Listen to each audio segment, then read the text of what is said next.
Good morning. It's June 13. No, is it 13? 12. June 12th. I was just telling my colleagues it's the last week for MCPS before they go into recess, so it's very emotional for me. I was telling them it's the last Monday for my child to be in elementary school. So anyway, that's a big deal. Nothing to do with you guys, but it's in the back of my mind.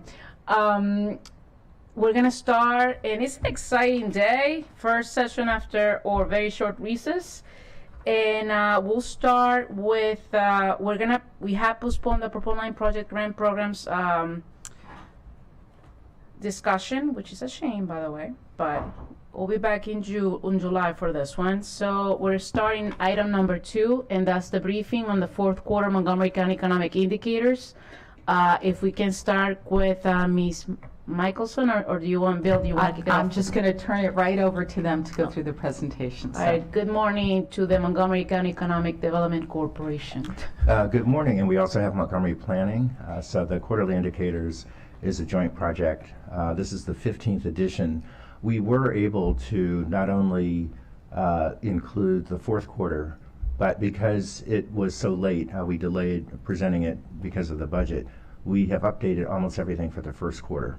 So we're going to really today cover the first quarter, and because it's more current, and we'll go from there. If I can ask committee members to please hold on your questions until they are done with the presentation, that would be great. Go ahead. Okay, we're going to start with employment. Let me update this. Okay, and I'm going to go ahead with that. And I'm Ben Kraft of Montgomery County Planning. So yeah, this is it kind of follows the same structure that these reports typically do. And once again, just a reminder, this is really the summary for the first quarter of 2023.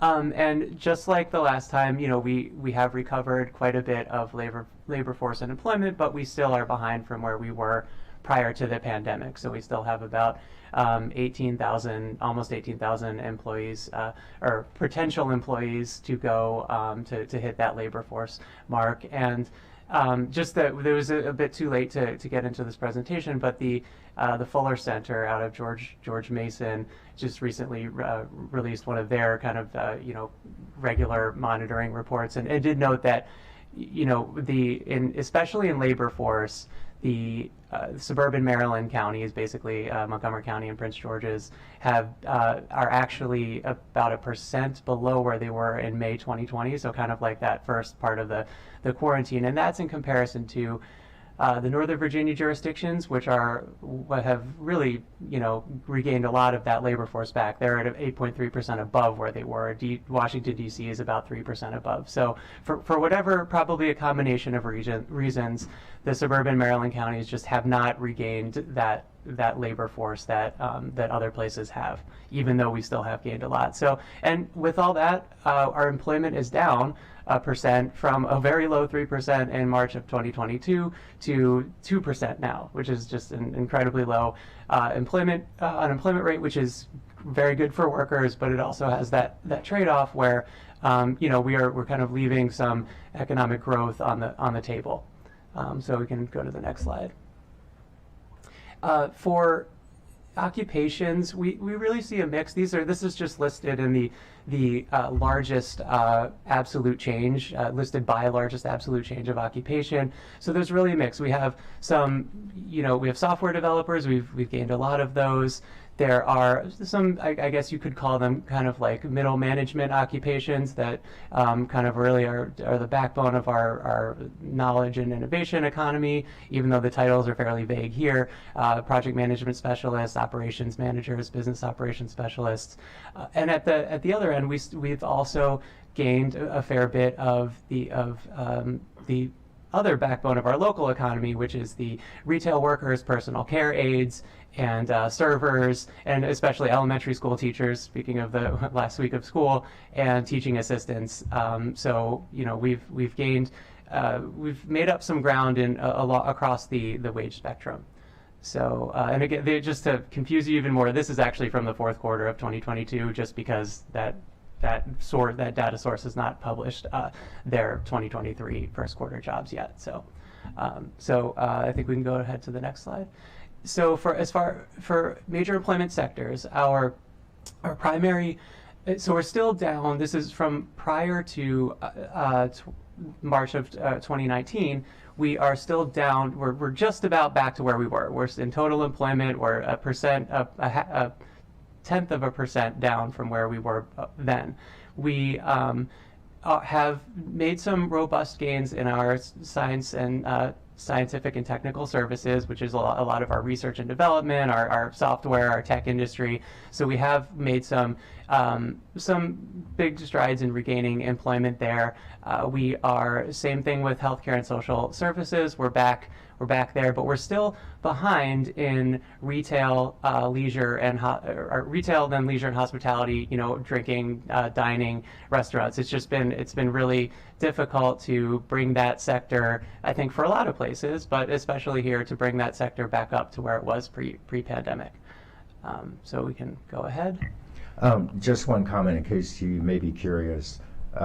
Many of us surmise that one of the reasons we haven't quite rebounded in terms of the size of the employment population is that we have a number of people here who have retired. We have an older population here, and we believe that more here than elsewhere, people took advantage of the opportunities over the last couple of years to retire or to do less. So our employment base is not as strong as it was before, but that's what we surmise. The challenge is that the smaller the employment base, the harder it is to fill jobs that are needed for companies who are looking for new employees. And so with a 2% unemployment rate, it's really tight. Okay, I'm David Barry. I work with Bill as a consultant. And this is the venture capital investment portion, which was $208 million in the fourth quarter. That's about half of 2021, which was, there was a lot of money floating around then with no interest. The 2020 figure is a bit of an anomaly. Most of it went to a company called X Energy, which they say is a clean energy generation company that does what they call a small modular nuclear reactor and fuel technology. But otherwise, 2020 would have been about the same as now. So much of it went to that one company. Next slide. The largest first quarter investment this year went to, it should say, Axle Informatics, the indicators, that's on me. That was a biosciences company, and it's a company that looks to help medical research centers and healthcare organizations through analytics, or what they call informatics. And next. And therefore, because Axle is a biotech company, and there was one other smaller investment in another, but biotech, as it often is, biotech drug discovery, it was also the leading sector in the first quarter for the county. Okay. And just a comment, Yeah. Venture capital across the country has slowed dramatically in the first half of the year. So this is no different from what you're seeing happen around the country, partly because of interest rates going up significantly. A lot of startups are failing. So this trend, we think, will continue throughout the year, but this is not unique to Maryland or Montgomery County. This is a nationwide phenomenon. Okay, we're going to real estate.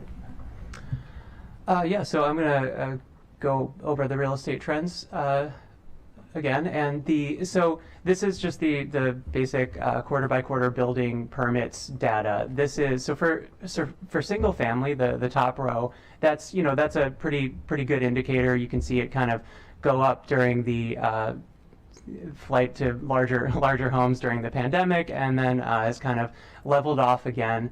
When you get to duplex, we don't have a lot of places where duplexes can be built, or so we don't see a lot of those permits every quarter. And when you get to the multifamily and commercial, it can be a little. It's a kind of a this indicator can be spotty. It goes up and down. Sometimes, it's hard to unpack what's just kind of randomness and what's the whether developers were on vacation or something, or what underlying mechanisms might be. I mean, it's in multifamily, it's kind of a number that's been somewhat in the middle of where we have, although not anywhere near that first quarter 2019 of 918 units. For commercial, it's a remarkably this quarter, the first quarter of 2023 was very had very few building permits, and very little square footage. And it could be partly due to the interest rates. It's harder to get financing to build things. Also, you can see in the first quarter of 2019, it was pretty much the same. So this happens every so often, and it could just be one of those things that happens. So if we can move to the next. For rent, this is rent and vacancy for multifamily. And actually, it's basically flat. And this is not, I believe, inflation adjusted. So really what you could probably presume is that this really multifamily rents are actually down from quarter 1 2022 to 2023. Again, this is a coarse indicator. It's not broken out by type of building or any. So it would have to kind of dig a little bit farther to see the exact dynamics. But rents, as they do, they fluctuate up and down. And even though there may be a longer trend up. Okay, we can. Real quick, just to clarify your statement, you're saying that inflation adjusted rent is lower now? Yeah, well, this is showing it not inflation adjusted. So if it would be adjusted for inflation, you would probably be. You were lower. alluding Yes, to it. I just wanted to make sure that I was connecting Yeah. what you were saying. Mhm. Thank you.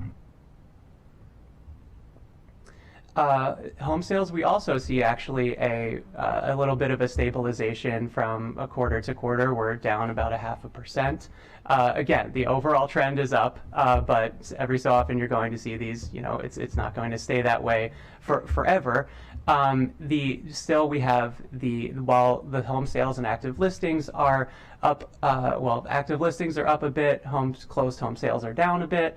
Both of those historically are low. That's still reflecting our low inventory that hasn't changed much, and same with our average sold price to listing ratio. It still remains a fairly strong seller's market, and we can go ahead. So what we've done here, kind of for our special feature, is just done it's about a 5-year summary of commercial real estate. Again, it's very high level, but just wanted to look at some longer trends so we can see what's going on a little bit rather than just looking, quarter to quarter. So I'm going to just start with retail. So there's a lot of mixed conclusions to draw from this. And first, just starting with retail, actually, the retail market appears very strong and appears headed in a trend towards a position of strength, in that we are really now, after hitting that pandemic low, we are really at about a 5-year high in rent in retail and about a 5-year low in vacancy. So there's definitely that's a sign that there really is demand for retail that we're seeing. So I'm going to now turn it over to Bilal to go through industrial and, I guess I jumped the gun. We have, just to look at it a bit more detail, we haven't added, part of this is that we actually haven't added a whole lot of inventory since 2017. That's about a 0.8% change in inventory, and a lot of that came just from in 2021 to 2022. We've got a fairly large decrease in vacant inventory, and even though there was a lot, for some reason there was a kind of a not much being delivered in 2021, but that seems to have bounced back in 2022. But it seems like there's still a bit of room for more commercial retail deliveries to happen. And so with that, I will turn it over to Bilal. Thank you. I'm Bilal Ali with Montgomery Planning. I'll talk a little bit about industrial and ops market conditions. So what you're seeing on your screen are just some trends in rent and vacancy for industrial space. Rents have been pretty stable generally, and the vacancy rate has continued to decline because there really hasn't been much new construction or new deliveries of industrial space in the county, and so what's there has been continued to be utilized, and so the vacancy rate's just gone down, and we don't have a significant industrial market in this county. Out of all commercial real estate, industrial is maybe 12 to 15% of the inventory in total, so it's not huge. But worth noting that of the new deliveries in industrial space, there was about 250,000 square feet delivered in the city of Gaithersburg, 700 Progress Way. There are industrial buildings advertised as biotech manufacturing facilities, and it's likely that new industrial development will continue to be sort of new construction geared towards a specific use.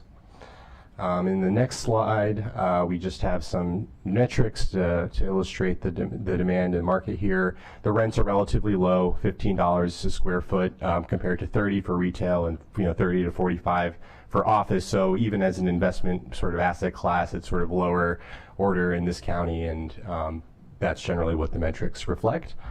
Moving on. Before we move on out of industrial, because the base is relatively low, the inventory is also pretty old.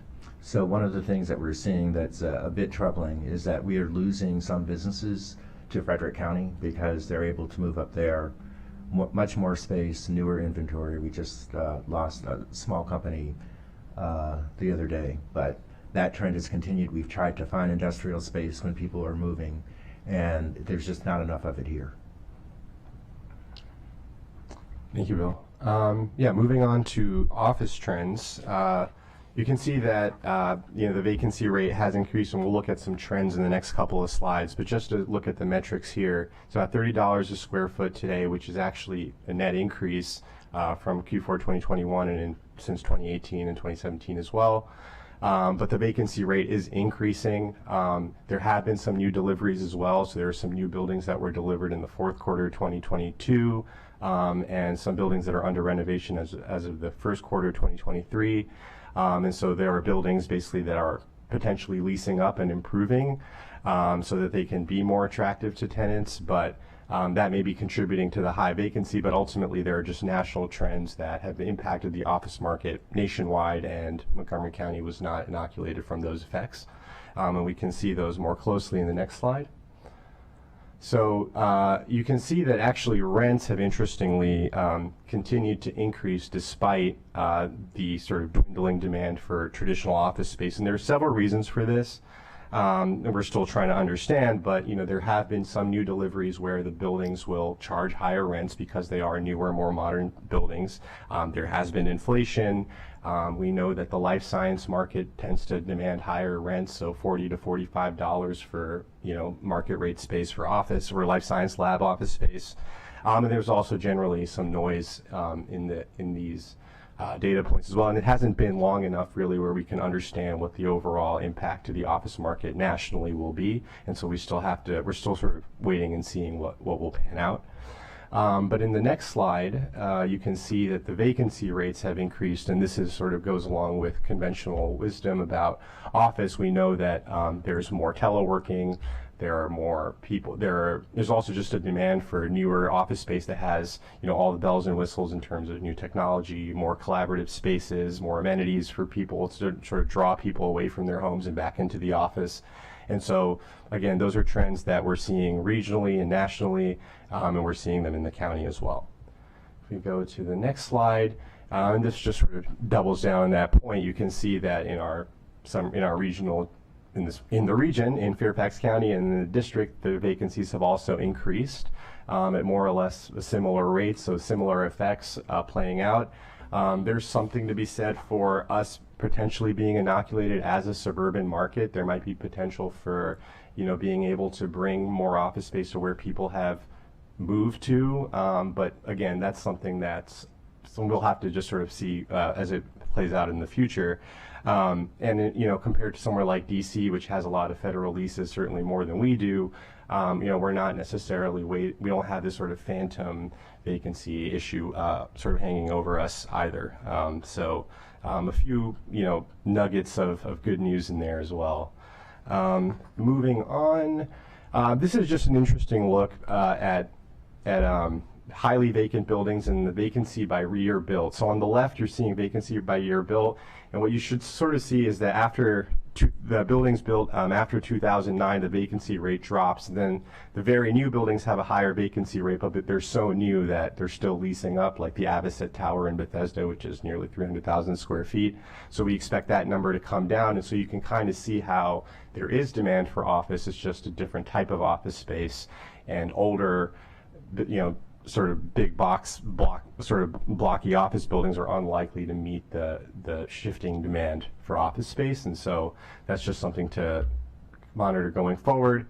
And ultimately, most buildings are actually occupied. The vast majority of buildings are more than 50% vacant, so even though vacancy rates are increasing, the average vacancy rate is still only 15%, and so for a property owner, particularly property owners that don't have any debt on their building, they're still generating income, they're still generating revenue, and in the long run, we still, like I said, we want to see where the market will go, but another aspect of that is waiting to see what property owners are willing to do with their property. What kind of risks are they willing to take in terms of redeveloping or converting it, and there's just not enough time has passed to really be able to speak to that clearly at the moment. So, and that's all my slides. Go ahead. Thank you so much for the presentation. I'm gonna open it up for questions. I have quite a few, so I'm gonna start with myself.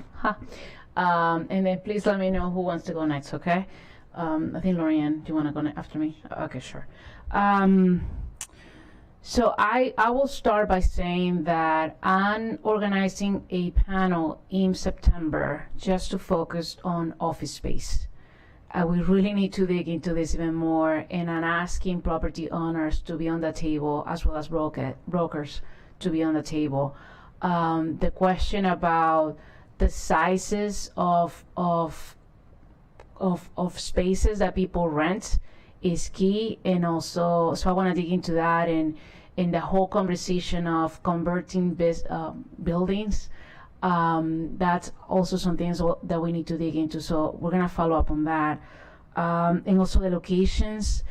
We talked about how old the buildings were in your data, but also I wanna dig into locations where these trends are happening and what kind of strategies we should be doing in certain parts of the county. So that's with that on the office vacancy conversation. On the employment numbers, I wish you could have talked about the difference between the public sector, jobs, government jobs, not just county government, but federal workers too, versus the private sector. That to me, it's key. I think it's clear that we need to be more aggressive as a county, attracting jobs in Montgomery County. Just the fact that, and Bill mentioned this, we have companies leaving Montgomery County to go to Frederick and Virginia. I need to understand, and I'm hoping you can answer, what's your exit interview? When a company leaves the county, why are they leaving? Don't just tell me they want to find more space or go into an industrial location in somewhere else, but what's the package that they were offered look like? What are we not doing to ensure that businesses stay in the county and expand? We're not aggressive enough. We're not, regardless of how you want to paint it, and that's a huge problem. So that's one thing. And the other thing that I want to go over, low-income jobs are growing. The retail jobs that you mentioned in your slide. It's fine that we're getting more retail jobs. That's good. But it's concerning how little they pay, how low they pay, and who's getting those jobs. That's a conversation that we must have. It cannot just be mentioned and then avoid going deep into why. And I'm gonna link that conversation with the very first session that we had in this committee back in January. Yeah. That was like ages ago. Only 6 months, but it feels like ages ago. Where I talked about making sure we have a strong education group, like focusing on third graders as a future as a future workforce. And I'm just glad that MCPS during this budget, which feels like long ago, but we just approved it when Council President, like 2 weeks ago, they recognize that they need to do a much better job on literacy in math for third graders, and that links directly into this conversation on jobs and economic development. So monitoring that is key for us too. But making sure that we're talking about this low-income workforce, that we don't just want them to work here, we want them to live here. And we'll have that conversation starting this Thursday in the PHP committee, which I'm serving on that committee, the Planning, Housing, and Parks Committee, dealing with rent stabilization. It has to do with your conversation on jobs. So all that together, I know I said a lot, but if you can answer a few of those things, and if there are things that we really need to get into, like the office market, conversation that's gonna happen in September. But the profile of those retail workers and what can we do to ensure that we don't just have more jobs or more higher paid jobs in Montgomery County. Bill or you guys, yeah. Well, yeah. Definitely for the next report, we can focus on, we can break out private versus public jobs and the change in those. We could certainly look more closely at retail or lower wage jobs, lower education requiring jobs. We can do a little bit more of that. I don't know. Are you asking for if you're asking for something right now? I'm sure you don't have the answers right now, but we're gonna have to work into have a follow-up meeting to talk about that in the the sizes of the retail spaces and how they can adapt, and new property owners can adapt. We'll have that conversation in September. Sure. Because I'm digging into finding the right people to be sitting right there. So that's with that. I'm gonna pass it now to Councilmember Sales. And can I chime in real quick with one last thing? Go ahead. For the record, Carrie McCarthy, yeah, we're happy to help with the office panel. We've got some additional research. Bilal did a whole blog on office vacancy. The conversion question we were dealing with even before the pandemic, and it's an area there's a lot of talk right now. It's still very, very challenging. But yeah, certainly let us know ways we can be of assistance. Love it. Thank you so much for that. Go ahead. Thank you for the presentation, all of the data. It's really good to see the data, track the indicators, but it's hard to track the progress that we're making because I'm not sure about the goals that we've set forth as a county for our economy. What we want, like what does economic revitalization look like for Montgomery County? Post-pandemic. We know what the economy was like before the pandemic in 2019, and we know what the emerging trends are. We know what the emerging job markets are, the emerging industries. And so what are we doing to seize those opportunities now to broaden the sorts of jobs that we're seeing? I remember back in the January 23rd session, a lot of this data is similar to what we saw then. And so I'm just, hoping that as we move forward, I think the council president has expressed this in his memo about the strategic directions that this work needs to, that needs to be shaped to enhance the economic direction of this county, the work. And so I just hope that as we're collecting the data, we're also applying it to our strategic plan and coming out with more concrete goals and aspirations for what we want this county to be.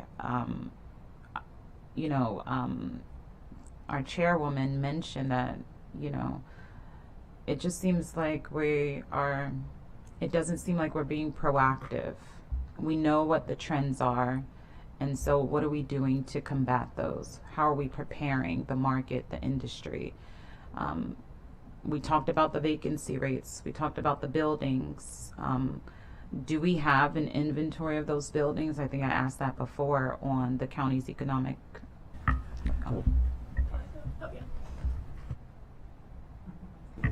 Well, we can talk about this actually all day long, and I believe that we are doing quite a bit. I just commented to Ms. Michelson that when we come back in September to do the second quarter, that we also do an update on the Economic Development Strategic Plan, which will tell you when we report to our Board of Directors week after next in terms of job growth and jobs that we've retained and attracted, we, for better or worse, are ahead of our goal for this year, looking at 6 different industries led by life sciences, which continues to be very strong, both in terms of the square footage that is available, in terms of new lab space, in terms of overall life science space, and also the job growth that is happening there. So when we take key industries like life sciences, like technology and cybersecurity, like hospitality, those numbers are strong, and we can go into a lot of depth there.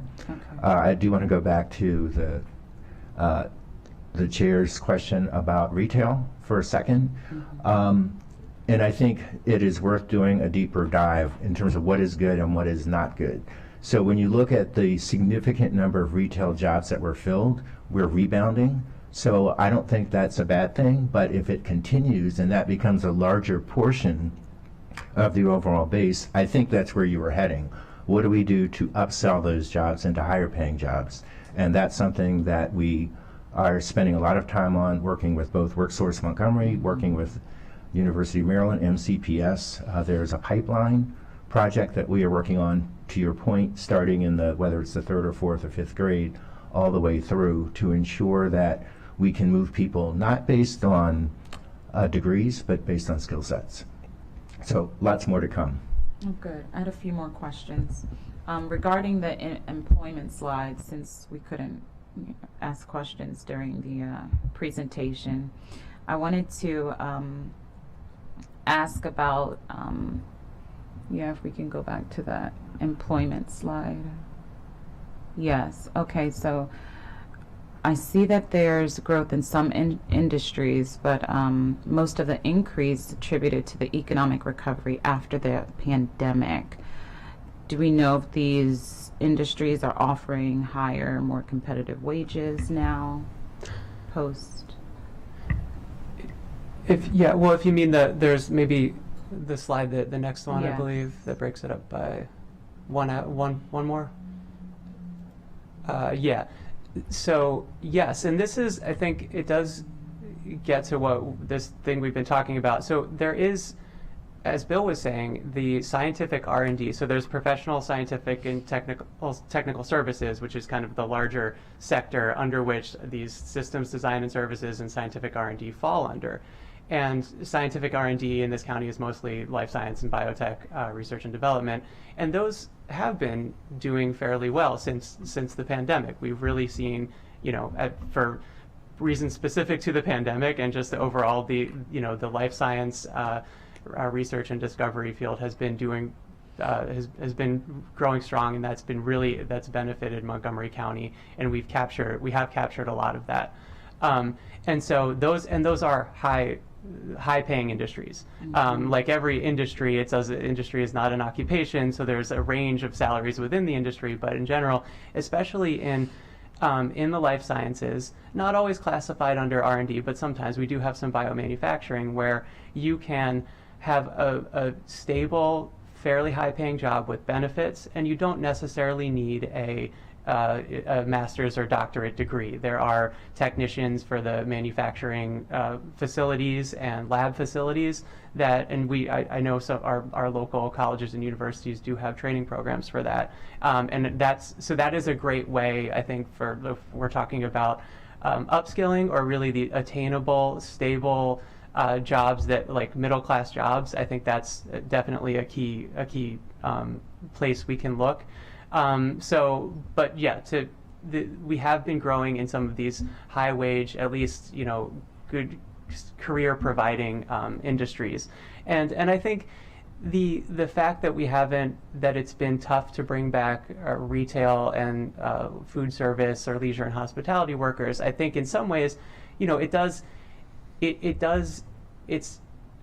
makes it hard for full economic growth, because those are local serving industries, and those are kind of things that are, if you have a vibrant restaurant scene or great hotels, that is something that is important for economic development. But I also think, talking about wages, it has given, I mean, we're nowhere near, minimum wage is still very hard to live on. And so it's not like, it's tough to make a good living in any of these jobs, but it has given people looking for these jobs a bit more bargaining power. How long that will last, I don't know, but in some cases, this shortage, like the trade-offs with everything, the shortage can be a bit beneficial for those. As to the specific sectors, I don't, I think we've all noticed that we've gone places, and it's service is not bad, but it's hard, they're just, places are understaffed. And so that, filling that up to a better level would probably, also help economic development. And we can, should be doing all those things at once, I think. Yeah, and I think something that would be helpful when we look at this again is to split Montgomery County and Frederick. I'd like to see how we compare. I know it's regionally. We wish we could. The numbers aren't. This is how they are reported. Really? But what you can do, and this is a rule of thumb, what, 3/4? More It's than about 3/4 yeah. of the numbers are Montgomery County, but they're, because of the way that it's not the census, Yeah. BLS tracks it, they don't break it down. So we look at the trends, and then we look at other things that may be happening in Frederick to better understand, is there a trend that works against or in favor of Montgomery County? And I would say that in general, the numbers are fairly consistent, but it is something that we keep an eye on in terms of other factors that are equally important, like office growth and industrial growth, where in many cases we are less competitive with Frederick County. So there are ways that we can look, but in terms of this set of numbers, it's the only way they come out. You will notice again that if you, going back to what Ben said, in terms of the weighting, that the significant numbers of jobs are in the higher paying sectors, and retail is still recovering. It still has not bounced back. Same thing with hospitality, and that's true across the region. Yeah. And so on staying with the real estate, I know that the pandemic, we realized that the retail's not coming back. A lot of these industries are still working virtually. Have we started to think about repurposing the space, or how incentivizing companies? Are we getting any interest in the planning department to rezone commercial spaces into residential mixed use? Carrie McCarthy, we've been working on redevelopment since even before the pandemic. In some ways, I think overall we have some of the same challenges we had before. So an area like Rock Spring was challenged before the pandemic, and it's still challenged in that area. We're starting to see some infill housing development. Similarly, we've done activation plans for the White Flint district, advancing the Pike district. We've looked at the downtown Silver Spring plan. That plan was readopted about a year ago. So yeah, it's definitely an issue that the planning department's been working on actively before the pandemic, and we're continuing to. Okay, if I can answer very quickly, that's part of land use, and it's done through sector plans that we're working on. Like right now, the University Boulevard sector plan deals with that specifically. That's just one example out of many. So. All right, I yield. Thank you. Thank you so much. Now, Councilwoman Marilyn Balkin. Thank you. Thank you all for being here today. Just following up on the commercial leases, do we track the timing of the large leases that large businesses, and in terms of when their leases might be up? Yes. And so two things: not only when they're up, but also the net absorption rate, which looks at when a property becomes available versus what was already there. So we have to watch both. So one of the things I'm thinking about is, we're seeing just the trend of businesses wanting less space or different space, different configurations, and so I'm just thinking, is there another shoe that's going to drop from a post-pandemic, and when those leases are going to come due, and what we're doing about that, what kind of planning we're doing for that. A couple of things. I don't think in the pipeline, I think there will be another shoe to drop, or it will continue to drop. And this is something that's being actively discussed in the industry. There's no particular year where there are more leases expiring than others, so that trend is something we have to watch every year. In talking with commercial property owners, there are a couple of challenges that when leases are up, the first and most important issue is that typically a company starting now or starting even last year is taking 20% less space. And so that is a significant issue because it affects both the current inventory but also the decisions to build new inventory going forward. And the industry itself is trying to figure that out. So going back to the discussion about repurposing and thinking through the zoning issues are critical to what we do. It's, again, a very competitive region. You see what is happening in downtown Washington, where they're being very aggressive, and it's something that we have to watch because there's a significant amount of Class A commercial office space there that is so vacant that they are lowering their prices. And I think as you look here in Montgomery County, prices have not, per square foot, have not gone down. They've been stable or have gone up. So there are multiple things that we need to consider working with owners and developers to be competitive and to also look at repurposing. When we talk about repurposing, it is not that simple, especially if you're looking at converting office space to residential. It is extremely complicated, and each project varies. So I think it's worth having a couple of developers or office owners come in to talk about. It will be September. That's the plan. Okay. Thank you. Yeah, I think that's something that clearly you're monitoring, that we want to make sure that we're on top of that. And then for the issue of the retail restaurants, I think that just anecdotally working with the small retailers, of course there was an impact of the pandemic. One is that their industry was impacted so realistically in terms of not being able to eat out and go up and be out. But also they're an industry that has such small margins.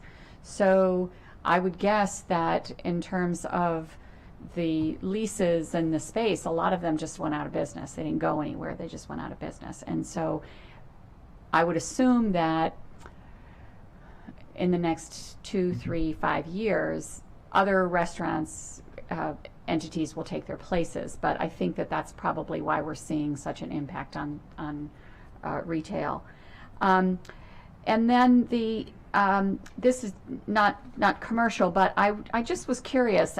No agenda, just the question of, so for apartments, multi-unit apartments, is there a standard vacancy rate that's considered full vacancy? I mean, you want some vacant units. I mean, is that such a thing in the industry? Yes, typically it's going to be less than single family, so more like 2.5% to 5% would be healthy, because you want to be able to have some units to be able to meet demand for people that are trying to move in. So we're just about there, right? At full Yeah. Full occupancy. Okay. Last one is just to follow up what Councilmember Sales was talking about in terms of the strategic plan. I think it would be just a good practice when the data is presented. I love data. I think we all love data, right? But the so what of the data, and I think tying that to the strategic plan. So, for instance, Mr. Tompkins, when you get the data, from the perspective of what is your reaction to, okay, how does this impact the strategic plan? How does it impact, what is the reaction? What should we do anything about it? If so, what that timing is? And I think that would be a good just practice when we get the data here, your response to how does that make us change our strategy, in what ways? Yeah, let me just say one of the things that I mentioned briefly, but as it ties to the strategic plan in general, is the thing to really watch is job growth, job availability, size of the workforce, more than anything else. Because if those numbers don't move forward, especially relative to the marketplace, then we're dead in the water. And so we do look at that very carefully, and we look at it compared to other jurisdictions. Because if their numbers are going in any different direction, or even if we're trending along with them, the economy can only grow at a certain pace. And more than anything, those are the numbers that we have to watch very carefully and very closely. I would also say that when we talk about overall economic strategy, which we've said before, is business retention is the most important thing, and then helping businesses here to grow. It's not as bleak as you may think in terms of us losing businesses to other jurisdictions. The examples I used are real, but it is in the industrial sector. But as long as we are taking care of our own, that's 70 to 80% of the battle. No, thank you. So two things. One is that besides having the session in September to go deep into the office market and see the challenges that we have and how we can move forward and be creative, we also going to have a session coming up on small businesses, and that's connected to job growth. We're going to be bringing here different partners like the Black Collective, the Latin American Economic LEDC, Economic Development. There you Development go. Council. Because their work in partnership with the county, it's all about job growth, and what are they doing that is impacting the county in a proactive way is key, alongside the pipeline that you're mentioning that we have talked about with MCPS and Montgomery College, the University of Cherry Grove, et cetera, et cetera. So thank you for that. I'm going to pass it on with our council president first. Thank you, Madam Chair. Thank you for the presentation. Appreciate my colleagues' questions. I just have a few more. Yeah, in conversation about the industrial, totally understand that it is expensive to do business, especially heavy material, in Montgomery County. Are there any lessons to be learned in other mature suburbs that do have light rail, light infrastructure, light manufacturing, like we have here? Again, there are lessons to be learned. They may not be applicable here. So a few things. Some places that have, and this tends to be in places that actually have a pretty robust industrial heritage or tradition.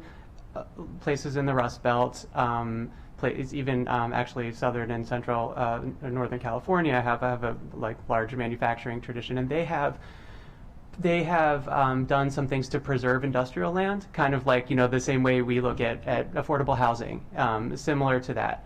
There are always trade-offs, because especially I think in the Bay Area, they've tried to do this, but that also runs up against preserving affordable housing, or you could use that industrial land that was maybe it's not viable anymore as industrial. You could keep that as affordable housing. So you have all these land use conflicts that come up. So it would have to be tailored, something like that. An industrial land preservation program would have to be tailored to Montgomery County. I know that in I think it was the Littonsville master plan. Yeah, there was some of that land was actually basically preserved through land use regulations, and that provides space for I live right near there, and I have a lot my auto repairs. I can actually walk to get my car repaired, and I don't, so that makes things a lot easier. But you had to say, because I worked on the Leetonsville master plan. This is before your time on the county council.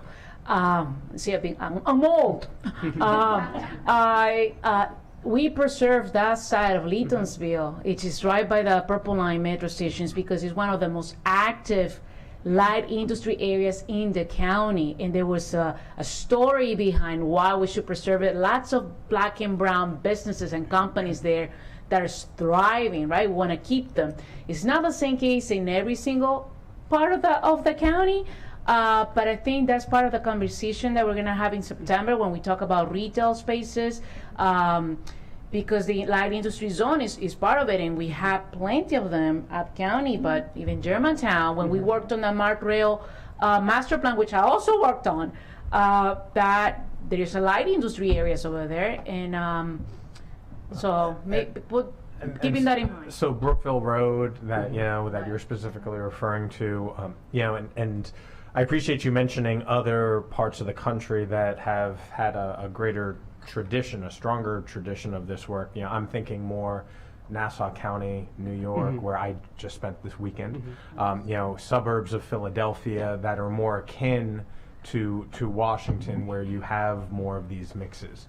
Anything learned there? Yeah, so I do think so. Some of those places do. I mean, I think it's just important to remember that we really have very little like manufacturing tradition. So I think it would be, and so that those even Philadelphia and their suburbs, New York and their suburbs actually do have quite a long history with manufacturing. So they have a skill base that's kind of built there. That's a legacy skill base. So for something like making a metal shop or something, that wouldn't probably make sense here. Not that we have some of that, but it's not like our it's not one of our base industries. So I think there's the one issue of just preserving the local serving industrial, auto repair, plumbing, HVAC shops, and things like that we just need space for. One of the things that I would see, and I actually just saw there was a plan or a study on Philadelphia's life science industry, and one of the things that they're doing, they've actually done, they converted their Navy Yard into a place that's a lot of, they don't need to do as much shipbuilding anymore. They do have office space, but they also have a lot of industrial land there. And a lot of that is life science and biomanufacturing. So one of the things that I could see, we do have biomanufacturing, we're getting more and more we're getting more biomanufacturing. The Philadelphia study noted that they are transitioning from a life science R&D hub to more of a life science biomanufacturing hub. I'm not sure exactly where we stand in that, but that could be one of the ways for. I mean, that's an end use or an outcome for our industrial land, or where we could think about preserving an industrial land. Because that's Just to comment on that. So when we talk about industrial, we do have quite a bit of biomanufacturing here, and it's growing, but it's not considered industrial. So that growth is fairly healthy, especially in your neck of the woods. So that's a good thing. But I would also suggest that we not overthink the industrial challenge. It's a very limited amount of space. I didn't know that Littonsville would be so popular. I can ride my bike there in 5 minutes. And we just actually entered into a partnership with Montgomery Housing Partnership to work on part of the Purple Line business strategy, specifically looking at Littonsville and what we can do to enhance it prior to 2026 or 2027, whenever that Purple Line station is going to open. That is a different conversation, but glad to know about the partnership that you're talking about. And yeah, I understand the limited scope of traditional industrial, and the context being that DC was not built because of a need for manufacturing. It was built to house our government infrastructure, right? Different kind of infrastructure. Just on the light industrial, I just wanted to add that some of our light industrial uses in the county are for really interesting startup businesses such as coffee roasters or distilleries. It's not manufacturing, it's these exciting new business opportunities. And in some cities, light industrial land has been where some restaurants get their startups. You know, they find a place where the rents are low. So it's a much broader set of opportunities. Yeah. I remember when Jackie Greenbaum converted an old garage into a wonderful restaurant. So yes, and that is exactly why I asked, because I know that the utility of those spaces continue to evolve, and we just have to make sure that those spaces continue to be there. So the other question I have is regarding venture capital. When, or I guess more to the point, the venture capital that's coming in, do we know if it's domestic, if it's foreign? What's the nature of the investment in Montgomery County? I don't know offhand. Can you please turn on your mic? Your mic. Can you please turn it on? I'm sorry, I don't know that offhand. They list companies. I'd have to take a look. I assume most of it would be domestic, I would guess, but I can take a look to see whether that's detailed or not. I don't know. Yeah, I would appreciate a follow-up, because as we have discussed in this committee and as the public has discussed, the county executive, members of MCEDC, and other leaders in the community going abroad, traveling, encouraging investment in Montgomery County, I think it is critically important to see if those investments are being made. So. Okay, I can look at some of the largest ones. I don't know if there's going to be a straight, percentage breakout or anything like that, or if it will even be there, but I will take a look. Well, then let me ask, how else would we determine if our trips abroad are fruitful? So the foreign capital investment and that question, I would argue that they may or may not be related. The challenge and the opportunity around international travel, which I believe we should do sparingly, by the way, and with intention and purpose, has got to focus on the best opportunities where you've had a history of foreign companies coming not just to the U.S. but to this area. So the targets should be Israel, parts of Europe, Taiwan, South Korea, and they build over a sustained period of time. So I don't know that you will see specific opportunities where a company will come here, let's say from Taiwan, and we're seeing that now.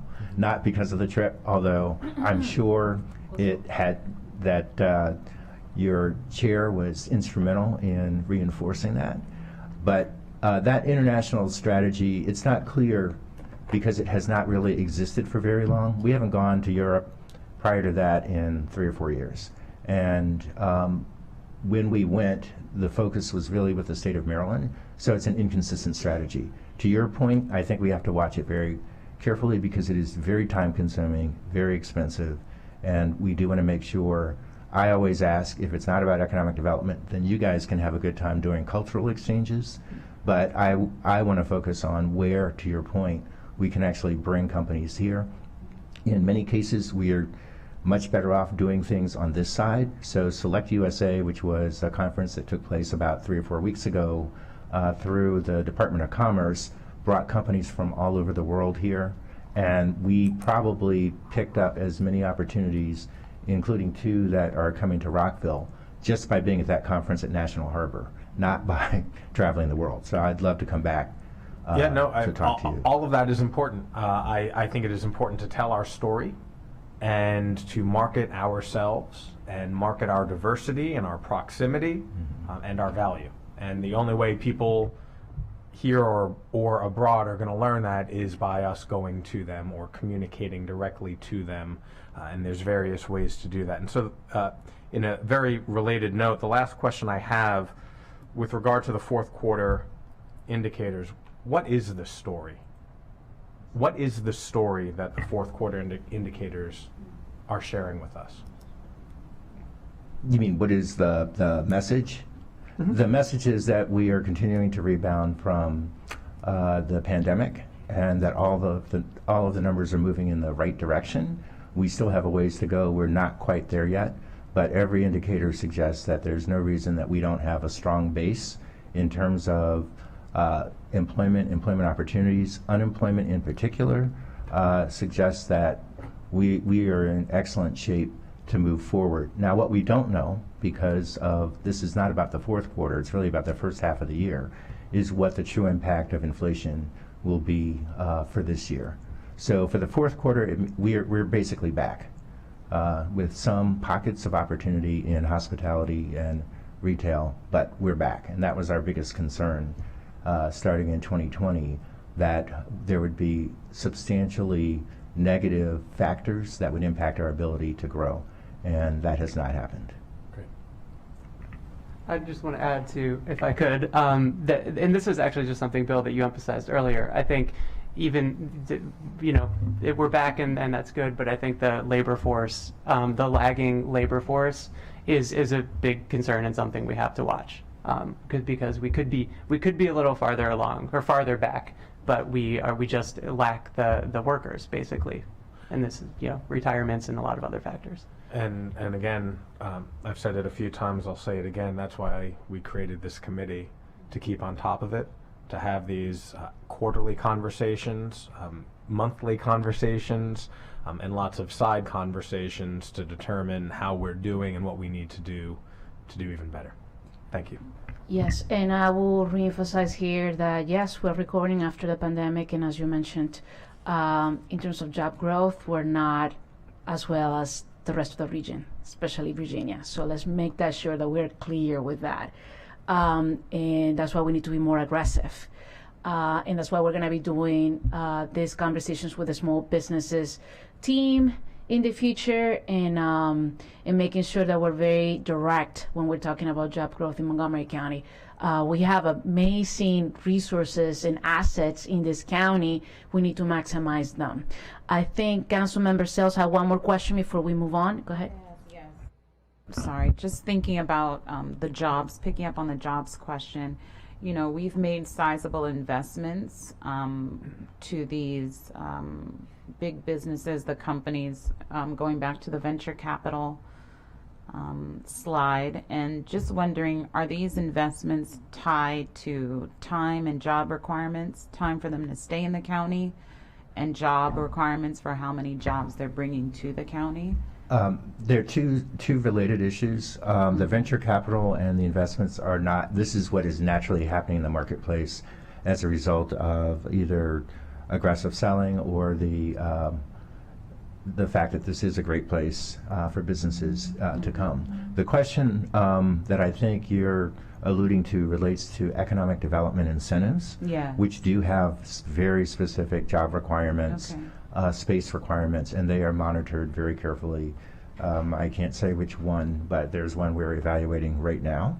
Okay. Based on a company that we hope will meet the metrics, because the last thing you want to do is to have to go back and claw back money. That's not a Yeah. good thing, Yeah. because it means they're not hitting their goals. But that is very carefully watched. We work in conjunction with the state, because those incentives are done together.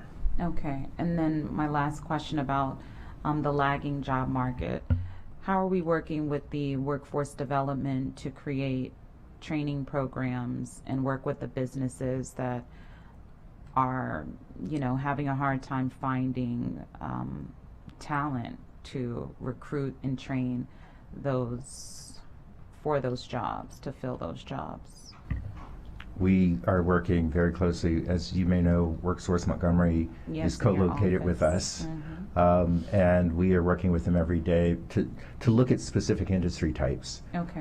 in terms of where the shortages are the greatest, and to look at what programs. Again, it's at every level, going through from MCPS all the way through the labor force at every level.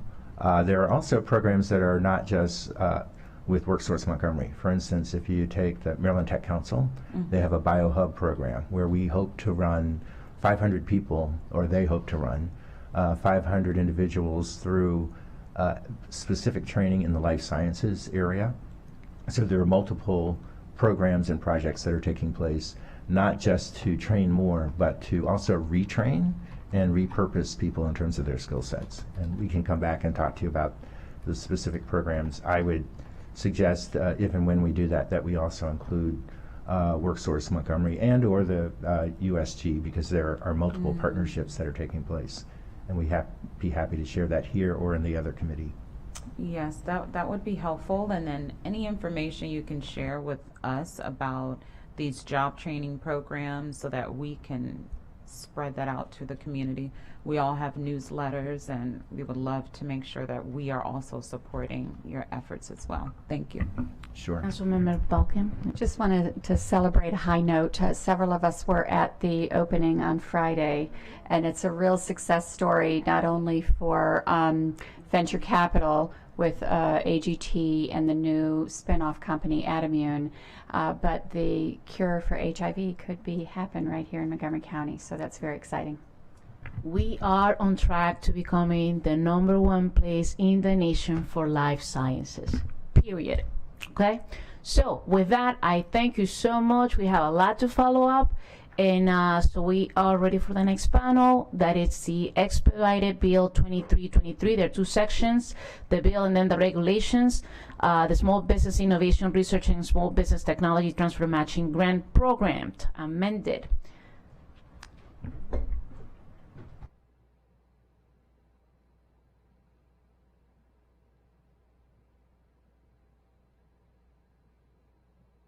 We have our Director of Finance. He's not here. Ah, too bad. But you are here. Hey. Solo on you now. And the Business Center team. So, would you like to start? Thank you so much. Good morning, Chair Fanny Gonzalez and county committee members. I do want to say I do empathize. My son graduated from elementary on Friday, and so I'm also thinking about him as well. But let's continue the conversation with life sciences, as that's the related bill here before you, expedited bill 2323. This bill was sent over from the county executive, and on May 2nd, 2023, a public hearing was held on May 16th. There were no speakers. Specifically, the bill is to modify the requirement to allow the Department of Finance to accept applications for the SBIR STTR program. Just to give some background on what happened, the council previously reviewed and enacted Bill 3122, which allows certain changes to the program concerning the eligibility criteria, and also expanded the program a little bit more. The program is specifically for businesses that conduct research in medicine, biotechnology, life sciences, and conduct at least 51% of their research in the county. During that time process of the legislative changes that were made, applications were put on hold, and I'm going to allow the Department of Finance to talk a little bit more about that, but that program held applications for a while we were going through legislative changes. Along with the bill, there was also executive regulations that also had to be posted in the county register. With this happening late in 2022 and carrying over into 2023, those applications were not processed in that calendar year. And so the legislative fix here is to change the law from applications being received in calendar year to fiscal year. And so as simple as it may be, it's very impactful. I just want to stop there just to give the opportunity for the executive branch to weigh in. Go ahead. Pete McGinnity, Department of Finance. This goes back probably to the prior fiscal year, and even probably even before that, and even the prior Fed committee, where they had discussions with the executive branch relative to changes that they could be proposed. We anticipated, quite candidly, that the process would have happened much quicker than it did. So as a result of that, we anticipated that probably this legislation would have been resolved and the executive regulations would have been presented earlier in the fiscal year. And that would have addressed the situation of businesses that had sort of applied within calendar year 22. It would have fit in and overlapped with 23, and we would have been fine with it. It turned out that the process took longer than it actually did, and as a result of that, we realized once the legislation was passed, we recognized the fact that it still contained the requirement that the application had to be done in the calendar year. So even though the law, in a sense, was changing, it did not change that portion of the law. We realized that afterwards. The law was enacted on November 29th. We tried to respond as quickly as we possibly could with executive regulations related to that. But because the change of the change did not occur with fiscal year and calendar year, we couldn't put that in those executive regulations. So we then had to put in a motion for an expedited bill to change that point. So that's really all that the expedited bill is changing. It's changing the shift from the calendar year to the fiscal year. And that would allow the applicants that have applied, okay, to be considered eligible. Okay. Do we have any questions? Let's start with Councilmember Sales. Thank you. Just a quick question.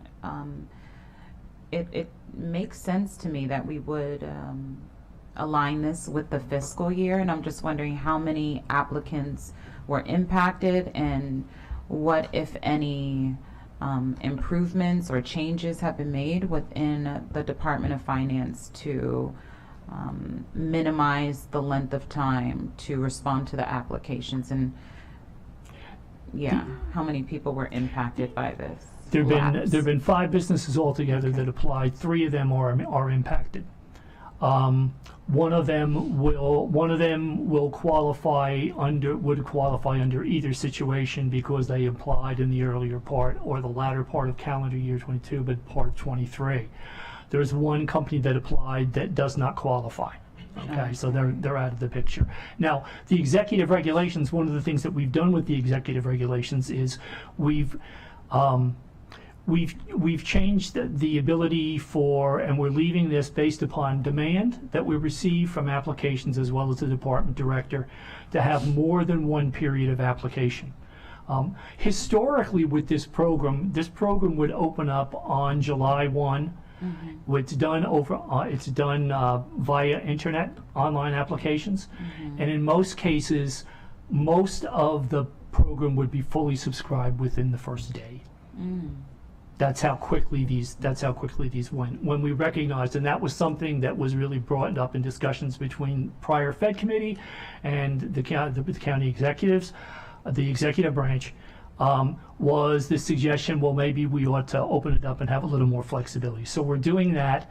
We're changing it to 2 periods of application, but once again, we're basing that upon demand and also the director's discretion. So there can be changes within the application period moving forward. Okay, and how many businesses were on the wait list or applied and didn't get a response because the money just simply ran out? Were there any businesses like that? Well, once again, we notified the business ahead that this was sort of coming, and we were saying, hey, you know, you're going to apply, but it's not going to, no funds will be dispersed until this is resolved, right? Oh, okay. Until the legislation's resolved. Okay, thank you. Councilmember Vulcan. Thank you. Yes, of course it makes sense to do this. But I was just curious, is it best to be fiscal year, or say we didn't have this gap, right, and this delay, would it be best for it to be calendar year or fiscal year, or it doesn't matter? I'm going to answer this from my own perspective, not necessarily from a department or anything. We've gone through this situation also in terms of our annual report, because we've had in the past the requirement that the annual, it exists now. The annual report is required for the entire Economic Development Fund to be delivered by March 15th, okay? Which obviously leaves a portion of the calendar year out. So it's been a debate back and forth, and we've actually gone back and forth with this, with the annual report itself. As to which is better, I can't say. I think from a budgetary purpose, obviously it's easier to work and operate on a fiscal year basis. Yeah, I just wanted to make sure that of course we need to make sure that these 4 applicants, or the 3 applicants that kind of got caught in the middle, that we make them whole. But could we do that in a way where a one-time exception, and keep it calendar if that were the best way. If it doesn't matter, then it makes sense to just go to fiscal. I just didn't want to, do a fix for 3 applicants and then have problems down the line. I think we're resolving that too in the fact, and one of the questions that was asked was, okay, this will resolve this. Ms. McCartney Green asked that question. Will this resolve the issue? And one of the points that we're making too is we're going to make efforts to make sure that everyone moving forward, whether it's an applicant, whether it's a posting on the county's business center website, and also with our our resource partners, whether it's TEDCO, MCEDC, whomever it might be, that would perhaps refer people to this program, that they are fully aware that we're making this change and that the change moving forward is going to be on a fiscal year basis. And when do they get the timing of the federal grant? Because they have to get the federal grant first, right? Yes, and that's another reason why we looked at more than one period, because there are situations where people will apply, or now, for example, that we've expanded the different number of federal agencies that will accept applications from. When the program was originally started, it was NIH applicants only. Now we've opened that up through legislation, through subsequent legislation, to all the departments, federal departments and agencies. And based upon their schedules and when they may release things, okay, there may be different applications that are being set forward at a different period of time, or when an application in a sense is awarded. Mm-hmm. So it would address that as well. And when they apply, they're accepted on a rolling basis, right? So if somebody applies on July 1, they don't have to wait until next June. Correct. Okay. No. All right. And generally, as you said before, they've obviously received the award first. We require that. That's one of the requirements we have. They have to provide us that they have proof of the award. Okay, great. Thank you. Perfect. Are there any more questions? No? With that, I'm going to ask for a motion to modify the requirement to allow acceptance of applications Chair? under small... I'm Yes. sorry, just to interrupt. I want to make sure that the committee's voting both on the bill and the regulations. Yes. Okay. Yes. The bills and the regulations at the same time. Yeah.